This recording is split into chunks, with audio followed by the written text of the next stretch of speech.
Ah.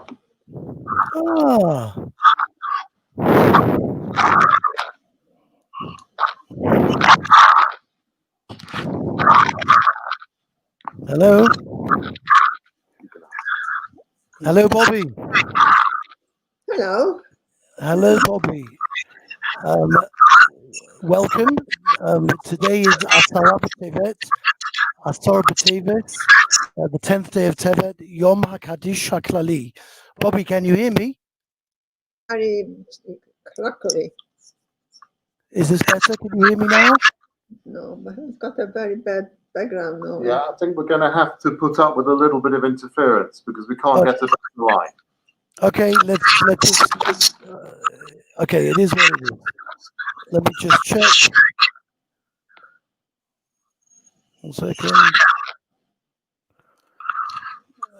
Okay, today is Asara B'Tevet, Yom HaKadish HaKlali. Can you, the day of saying Kaddish for the 6 million from the Holocaust? Can you hear me okay? I can hear you, but no understanding. No understanding. You carry on. I'll interpret if it needs to be, okay? That makes most people. Most people don't understand it at the best of times. Don't worry. Thank you very much for joining us, Bobby. And thank you for allowing us to call you Bobby, even though your name is Eva Neumann, and you are now over 90 years old, and you're a survivor of Auschwitz. Maybe you can tell us. Oh, I can see they've muted you because there's something wrong at your end. So I'm going to speak for a couple more minutes, and hopefully in the meantime, the sound will be sorted out. So Bobby, Mrs. Neumann, was born on the Hungarian-Czech border in a little village called Sojva or Svalova. Depends which government was in charge at the time. And at the age of 14, together with her family, Birnbaum, they all boarded a train to Auschwitz. Mrs. Neumann has memories and a number on her, branded on her arm since then. Can you hear me? Is it okay if I ask you a couple of questions? Can you hear me now? It will be a pleasure. Bobby, maybe you can tell us what type of family and what type of place were you born into? I was born in a country which was bordered with Poland and Russia, and it was Hungarian. Before the First World War, it was Hungarian, and then after that, it became Czech. Eventually, it went back to Hungarian because every time they had war, they changed the countries. And what type of a family were you born into? What type of family were you born into? My family, my mother was born in Yugoslavia, and my father was born in Sojva, where I was born. And what were your parents' names? Margaret, Miriam. And your father? Yehoshua Birnbaum. Yoshua. And your eldest son is called Yoshua, isn't he? Your eldest son is called Yoshua. Josh. Only officially, it was Shia. Shia. And when did anti-Semitism start in your town? When did things start? I didn't know anti-Semitism to the guy and being bad. Yeah, I was too young for it, and there was no such a thing as anti-Semitism word. You know, it wasn't come into time. It was 1940. 1940 it started becoming when the boys went to school, they cropped their chapel, and there was a river, and all the couples were taken out by the kids, the other kids, and throw them in the water. And if they could give them with a bag, a good wash on their head, they did it, and nothing we could do. So it was a bit dangerous. We didn't go out. I used to go to Beis Yankov in the evening. My father always had to come to fetch me. There were about 5 steps, but it was dangerous. You never knew where they were going. In the morning, some windows were broken. And slowly it got worse. And our government started taking the rich Jews to the whatever it was. They collected all the lawyers and bankers and whatever there was in Israel. Even my father also went, and they took them to Munkach, which is the next large town, and they made them work there in for the people in Munkach. Your father was taken for hard labor in Munkach. The Germans, yeah. And we stayed there till Pesach. This was before Pesach. We very well remember how we put the dishes away and we were celebrating. It was over.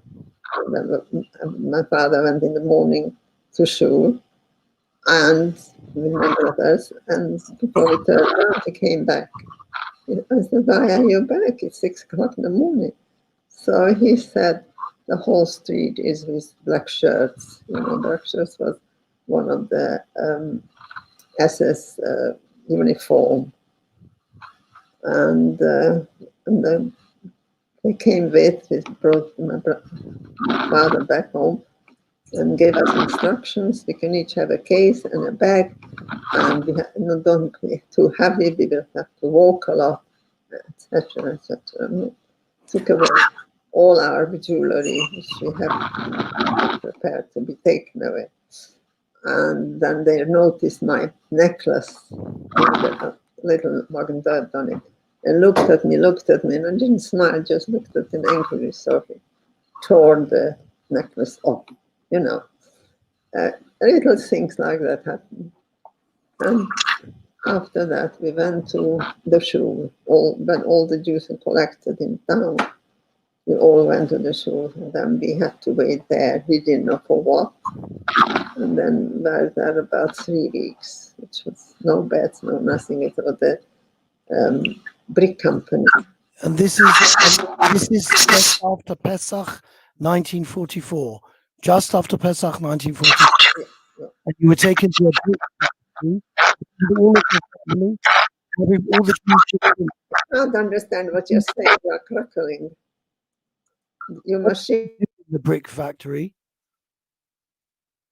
the brick factory where they manufacture the bricks for building. And we stayed there, I think, a couple of days, and then took another shul because there were too many for one shul. I've got very little to eat, more or less nothing.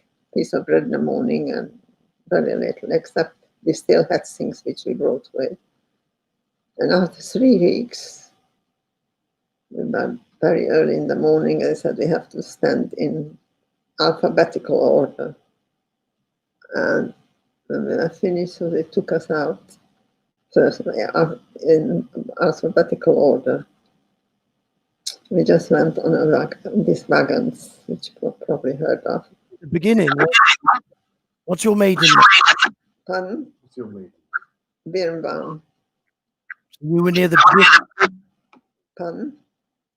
Eva Birnbaum. Can you tell us a strange journey?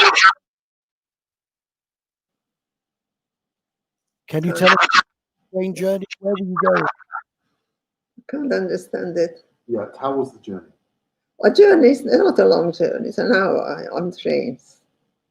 Yeah. How was the journey to Auschwitz? No, this were first we were to a shul and we stayed there again in Munkach, or had to. Eventually we went on the same wagons. And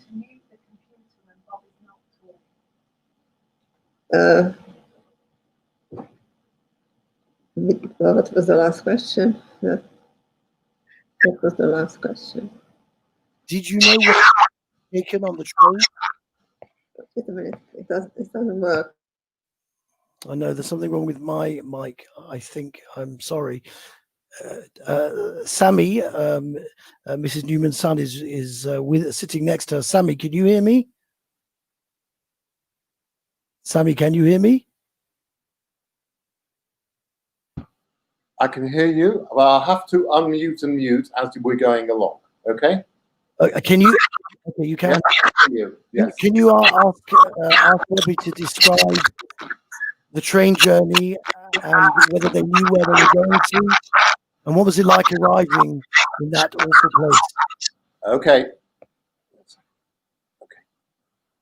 All right. So we got into these wagons. About 3 or 4 of my aunt with 8 daughters, and most of them were there on this wagon. We all went in the same wagon, alphabetical order. And we waited for a day till all the wagons were full. We got water and nothing else. And then eventually we asked all the people there where we could have a little window in the thing to, where are we going? He said, you just go. And they wouldn't answer. They probably didn't know either where we were going. And then we started going, and very full. Those cattle cars, I think, took about 4 or 5 horses. And we were pushed in about 60, 70 people. So it wasn't, but at least very cold. And your parents were with you? What were your parents saying to you at this time?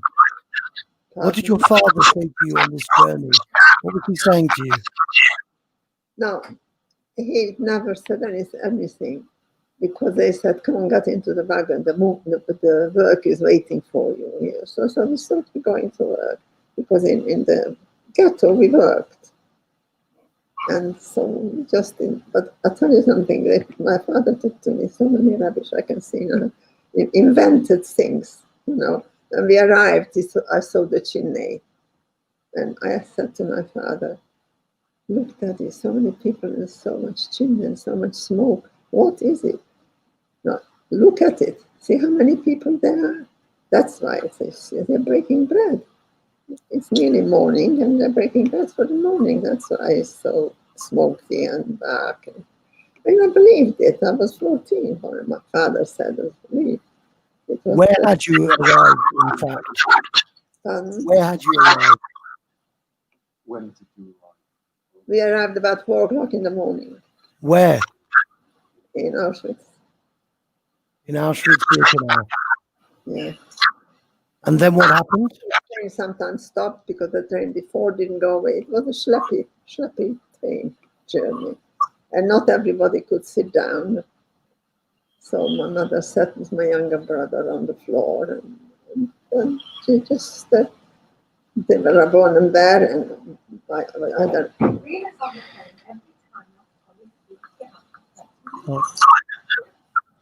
And what happened when you arrived in Auschwitz? What happened when you arrived in Auschwitz? Can you tell us what happened the first couple of days in Auschwitz? It took a long time till they accepted us there before we stopped. There was a wagon before us. And then they opened the door, and there were a lot of Jewish couples, Jewish police. And they kind of numbered to us in Yiddish because they were all Polish prisoners from before we came, 2 years before they were already there. And they gave us stuff choked, and one fellow came up to my father and said, how old is your daughter? So I said, 14. So he said, in Yiddish told him say that she's 14. No, I was 18, that they said she should say it. My brother heard this and said, but you're lying. So Daddy said, it's all right. Hashem will forgive you for this. So we stayed there till the morning. In the meantime, Mengele was there, on the table, and about 3 of each side protecting him. And he had a stick in his hand. And, so just took one for them off were not there. And all of them went on one side, the men went on the other side. They were selection, not the proper selection. And in the meantime, they were tattooing. gave me that tattoo, all of us, not all of us. They were looking for strong and young. We were. And I was one of them. It was an advantage because I was the youngest. I was a bit spoiled by the other ones. And I still managed to run across to my father and he gave me the offer.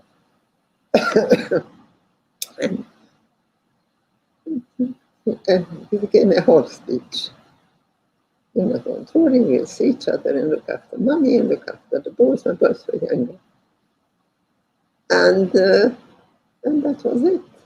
And then I got hold of my father, like walking at the same space. And he gave me a speech. He said, watch mommy. He was very protective of my mother. And we'll soon meet and just be good. Don't fight. They're very fighting, those little ones. And I went back to my mother and I marching, I cut her hair, cut her nails, to get ready for what I don't know. He gave us uniforms. Had to go to the bath. And it's a better class.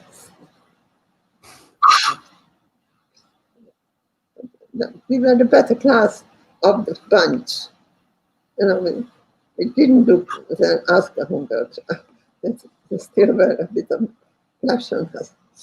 Anyway, I went, and then we went to the bath.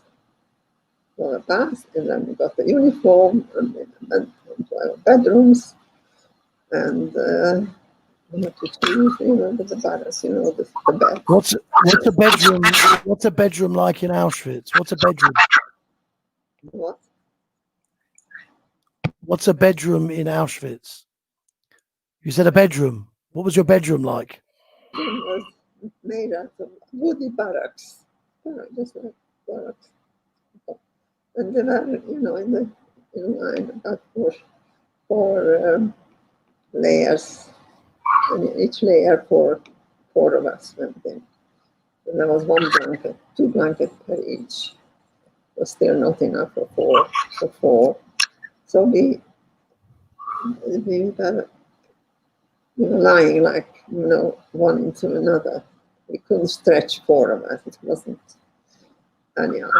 But it was warm, and we accepted it like cattle to a market. Where were you put to work in Birkenau? Where did you work? Worked on selecting clothes. This was my life. You worked in selecting clothes. When the people who arrived, it was put on a pile. So after every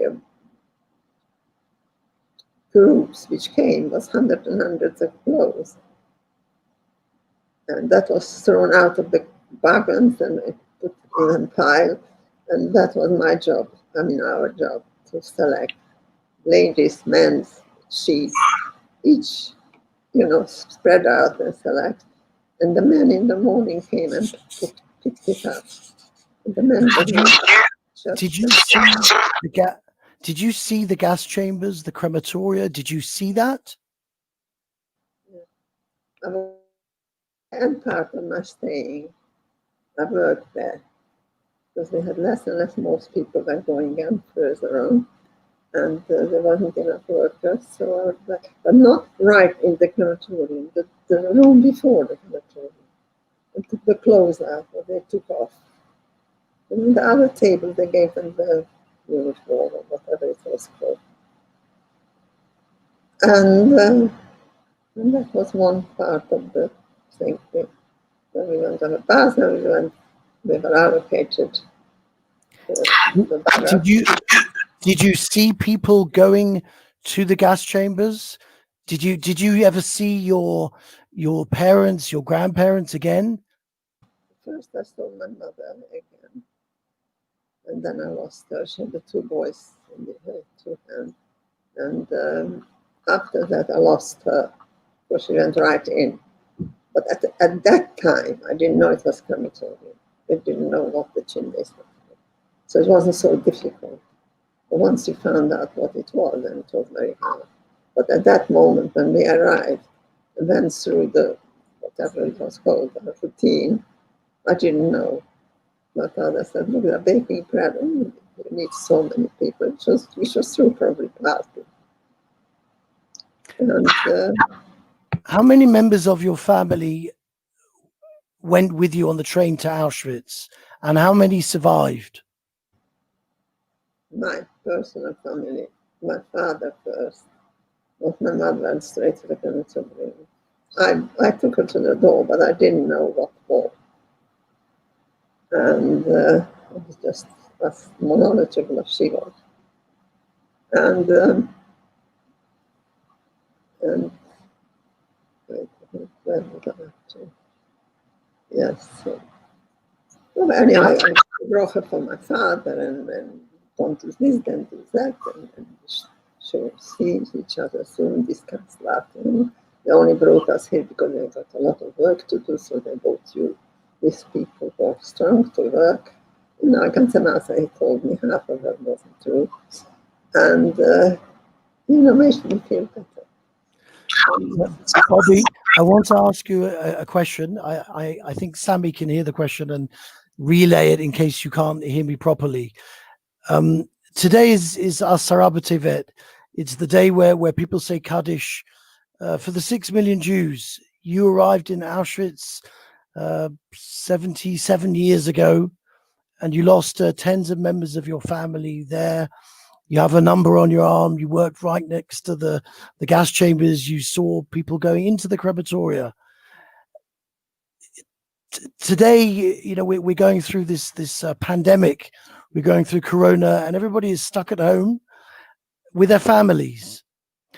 I want to ask you a question, Bobby, as a mother and a grandmother and a great-grandmother. Incredible, a 92-year-old lady.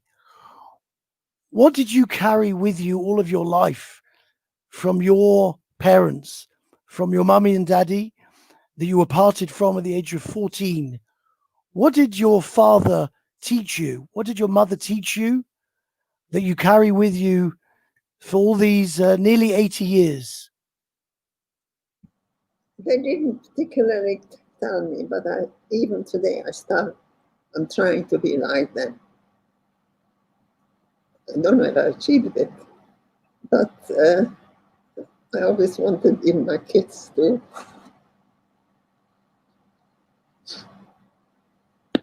even my children to carry on.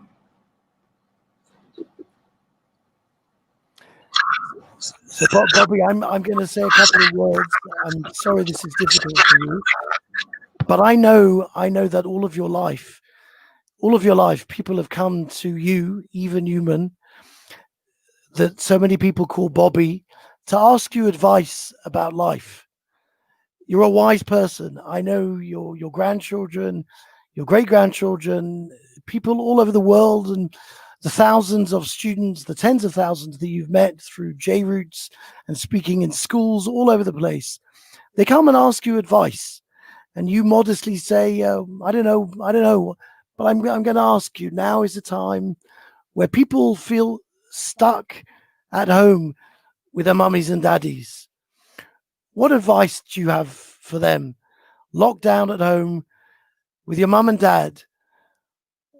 What did you learn from your parents, and what can parents pass on to their children? Learn consciously, but I always wanted to be like them. Even today, I do things only because of them or like them. Because what type of things? What type of things? Some kind in religion, all right, I'm not as strong as they may be, but my father wouldn't have quite agreed with it. No, I mean, I was wrong, but not coming from a Hasidish town was very difficult. But I tried everything what I've seen, what they did, how they did. I always took that as an example. So I always try to be the same as them to my children. Now you have to ask the next generation. You said, Sammy, mute a second. You said, last year you were awarded an MBE by the Queen of England, you went to Buckingham Palace and you received an MBE for the work that you've done in passing on the memory of the Holocaust to so many people. And you one of the stories that you tell is that when you said it just now, that when you arrived in Auschwitz, your father told you to lie about your age in order to save your life. So and you were shocked because your father never told you to lie before. So I think that one of the things that you said many times that you got from your parents was honesty, being honest, being real. What else did I'm asking you this question because sometimes parents don't know what is it.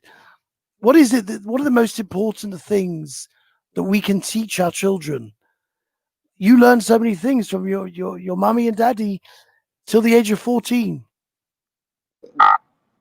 Following in every step I could remember. And that helped me. I wouldn't have known which way to go. I don't say I was a tzedekist after the war, but I became a tzedekist, a big tzedekist,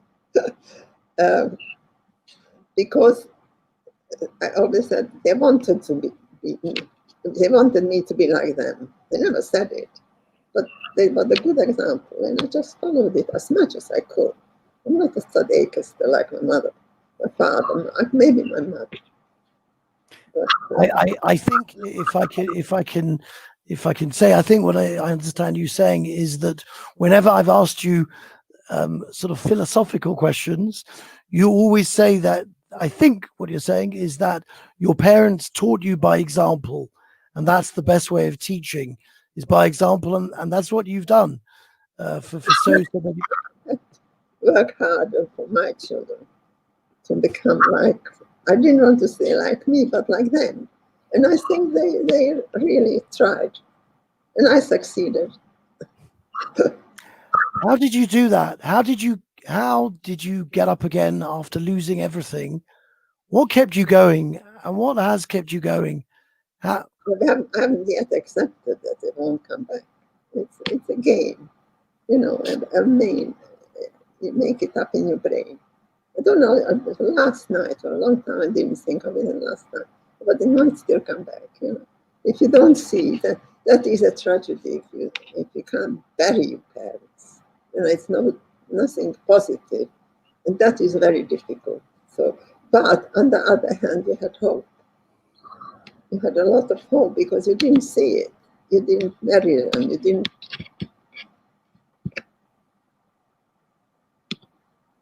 What Bobby, I have a candle over here because today is a day of Kaddish for the 6 million.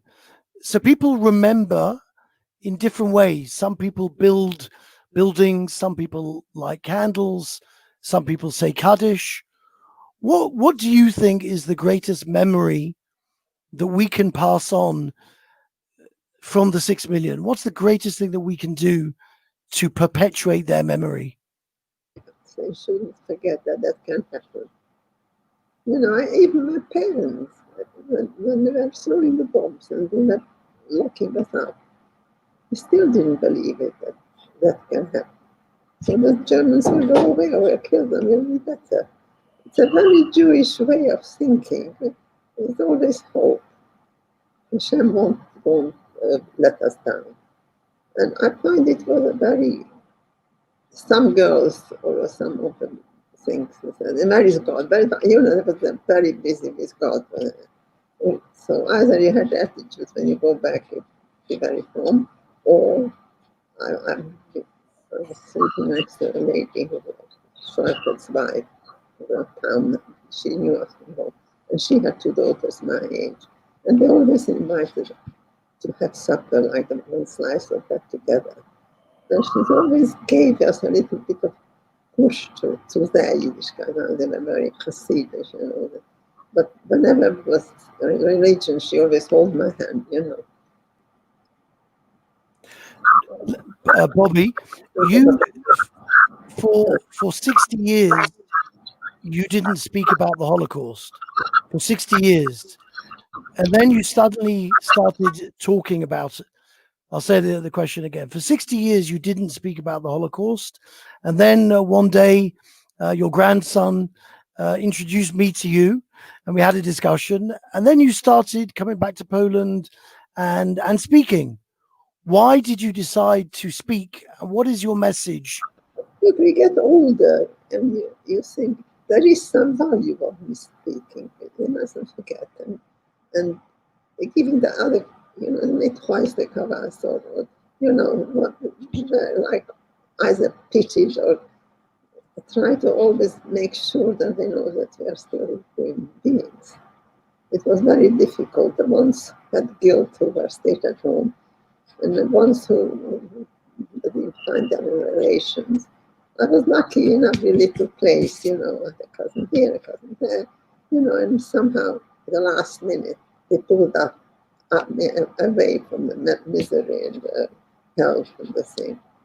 I can't complain. It was painful, but it was better over the most of them.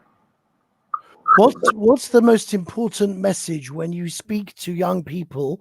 What's the most important message as a survivor that you want to give over to them? It's very difficult because those children won't grow up with me. I give it to my children, I hope. But if I can say, don't lose your religion, because there is nothing more helpful than being religious. Wherever you are, wherever I went in Europe before, wherever I went, I always had a place to go. There was always Jews somewhere, especially somebody who kept. Didn't keep anything down for them, but you had either they've gone very, very bad and didn't keep anything and swearing, and there was poverty and wasn't there with them, so it was, not nice. They couldn't accept it. If you accepted it, there is Hashem, there is your parents still, wherever they are, they help you. You had to build something around you to protect your hope. I hope, even today, there are two little boys, unless they went straight into the crematorium or they ran away. I don't know. They could be anywhere. And then a few months later, I was working in the crematorium, taking the clothes away. And I saw a lady in the queue going into the crematorium, and I recognized her as my grandmother, my mother's mother. So I knew Fiona.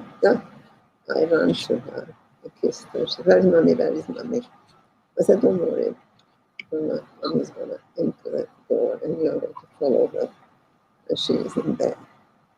I wasn't alive, it's true. And Mr. show me magnet. I said, "Don't get out of line. Take that door." And that was it. I've never had such a guilt in my life. I lied to her. But never can be there. She was there and she went in there. It was a month I couldn't forgive myself. And, you can't give anything to kids. You can't, you take the 10 pence and give it to them. But if you don't show and if you don't live to say as you want them to be, or at least nearly, they're better than me, actually. Especially the ones who are not married, they're much better. Can you hear me? Can you hear me? Can you hear me? Okay. So the world is going through a hard time at the moment. People feel they're going through a very hard time. You're somebody who went through a more difficult time. Can you give advice to us? How do you keep going when you want to give up? You walked on the death march. You just told us how you saw your grandmother standing in line to go to the gas chambers. You lost all of your family, and yet you managed to keep going on the death march, and then after the war on the life march. How do you keep going? What's your advice? It's difficult. It gets easier and take it already a bit more natural, but it wasn't easy all those years because you never give up. You're looking for it. My father, I know that he didn't get selected, but he went to work. And then about 6 months later, he was working the wagons to put the wagons together when they empty. And he lost an arm. And he came to the conductor. Somebody said, "Your father is there," and I went away. I didn't believe it. He looked there 6 months, but I never met him. Bobby, I want to ask you 2 more questions. The first question is, what worries you about the world in which your great-grandchildren are being brought up? That's my first question. What worries you about today's world, the world in which the younger generation is being brought up? But I think every mother worries about that generation, whatever generation, and every mother worries about that. And unless you put a strap on them and walk them up in a room, you can't help it. I give in to things which I absolutely don't believe in. I'm going out, the children come home at 12 o'clock. That is not my cup of tea, but I can see, I can't achieve it my way, leaving all the other kids in the streets walking about, and she comes home. I don't blame her. But I would like them to be that way. Yeah, thank goodness. He's still with me. So, And I get one last question for you. Bobby. What makes you optimistic about the world in which we live in? What makes you full of hope for the future for your great-grandchildren? I talk myself into it. I practice it. I taught myself. I've been to Auschwitz and I came out and I'm here. So that's my answer. If it would have been better not to be here, that I don't argue. But it's, I don't know, it's easier to look at it now than 20 years ago, or 30 years ago, whatever. But as soon as I got married, it looked a bit easier, you know, belonging and having my house and not somebody else's house. And, you know, it's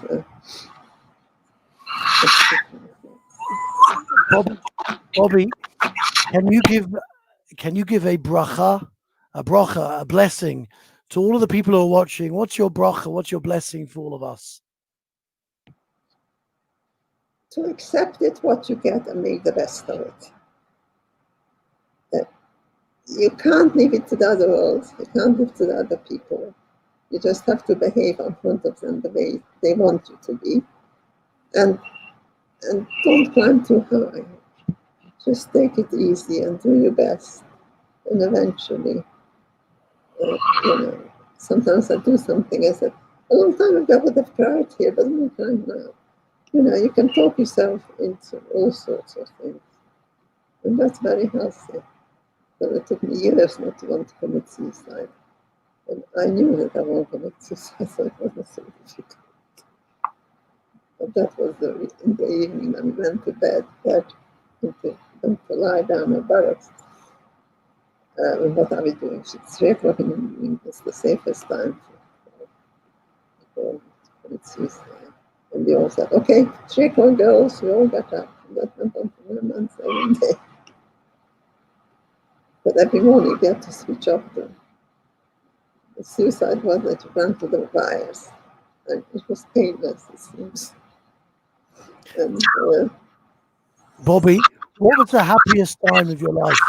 What's the greatest achievement of your life? When were you happiest? What was the moment? had a child.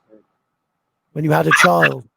Yeah, because what they did to us physically, we never were going to get married, we were never going to survive, we are never going to get a horse, no, that one.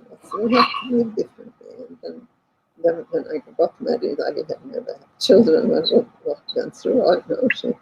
And through that, you become a bit more, hope. You see, that happened and I didn't expect it. And about this one, How many children did you have? 5 children. Keep going. How many grandchildren? I think it's 5 each. 25. And how many great grandchildren? Yeah, I haven't got time to count it. I had 2 last week. How many did you have last week? You're having them in twos now, aren't you? You have twins. Yeah, twins. Not me, thank goodness. Gorgeous twins. Married. So Mrs. Neumann, Bobby, the sole survivor of her family, Birnbaum, who lost her parents and siblings and tens of members of her family from her village, got married, 5 children. Each of them had 5 children, and she won't tell us how many more there are, but I think that there are many more than were on that carriage on the way to Auschwitz 77 years ago. Very, very bright. It was a small town, and there were 350 Birnbaums. Very small town. 350 members of your family. Yeah, and the grandfather of this top of this number, right in our cattle card. Wow. Wow. Wow. So this candle over here is one candle, but your candle is many, many, many, many, many candles that live on, not with a Yahrtzeit candle, but a proud torch of Am Yisrael Chai. Amazing. Thank you. Thank you very much, Bobby. Thank you, thank you, thank you. And you Thank you. do it again. God bless you. God bless you. Thank you very much indeed. Thank you.